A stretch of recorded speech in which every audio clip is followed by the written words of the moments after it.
Coming up on Carolina News, Vietnam vets earn their recognition. Vietnam War era veteran is the most forgotten of any of the veterans. See how South Carolina residents recognized them today. Earning cap restrictions. With a shortage on police officers and teachers, an earnings cap may restrict some from returning to the workforce. See how a new piece of legislation hopes to change that. Fashion Week. It's Fashion Week here at USC. We'll take you backstage and give you all the details. From the University of South Carolina, your news, your sports, your weather. Carolina News begins now. Hello and welcome to Carolina News. I'm Amanda Sharp. Good afternoon. Thanks for joining us. I'm Mita Bonsley. President Trump declared today, March 29th, National Vietnam War Veterans Day. Dozens of veterans gathered at the State House in South Carolina as Tori Gessner reports to honor those who served and those who never returned home. Carolina News. After the ceremony, surviving Vietnam veterans were pinned with yellow ribbons to thank them for their service. Veteran Affairs Secretary David Shulkin was fired yesterday. President Trump announced that he will replace the cabinet secretary with his personal physician, Ronnie Jackson. Jackson, who currently serves as the White House physician, has served on the White House medical team since 2006. He is also an active-duty Navy physician. The president thanked now former Secretary David Shulkin via Twitter for his service to our country and to our great veterans. Well, Zachary Cruz, the brother of the Parkland shooter, had a bond hearing this morning. Cruz was arrested last week after being seen at Stoneman Douglas High School, the location of the February 14th mass shooting.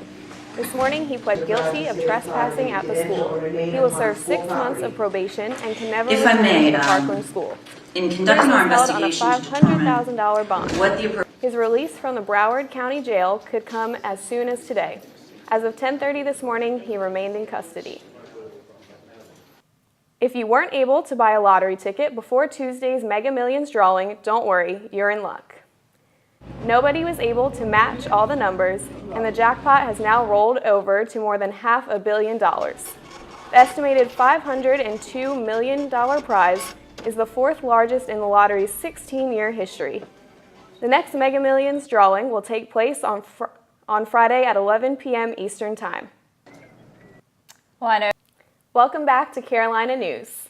If you find yourself in Lexington, out near Oak Drive, you may come across Skate Station USA. Reporter Kylie Schaefer strapped on some skates and learned the ins and outs of the local roller derby. It's that time of the year again. The MLB season is officially underway. This year marks the earliest start for the Major League Baseball season in years. 14 teams will host games today, including the Atlanta Braves. This is also the first year since 1968 that every MLB team will play on opening day. The last time this was done, the league had only 20 teams. John Wagner will have more on the MLB later in the show. And one ballpark here in Columbia is about to get a new neighbor. Jordan Blanding went to check it out. Bone In Barbecue plans to open their doors in early to mid-April. Owner Scott Hall hopes everyone will come out and get a taste of real Southern barbecue. Welcome back to Carolina News. It has been absolutely beautiful today. It's been a very gorgeous day to just spend some time outside for sure. Yes. All right. Well, we are going to toss it to Jada in the Kennedy Greenhouse to tell us a little bit more about the forecast. Thanks, Jada. Well, yeah, it seems like it's going to be a great weekend for an Easter egg hunt. Oh, absolutely. Perfect weather for that. So that'll be a good thing to look forward to. Yes. Coming up next on Carolina News, it's opening day for Major League Baseball, and the Gamecocks. Welcome back to Carolina News. We have John Wagner here with us to talk a little bit about sports. Now, John, we need to know how the Phillies-Braves game is going because I'm a Phillies fan. I'm a Braves fan. I feel so bad for both of you. It's a tough fans.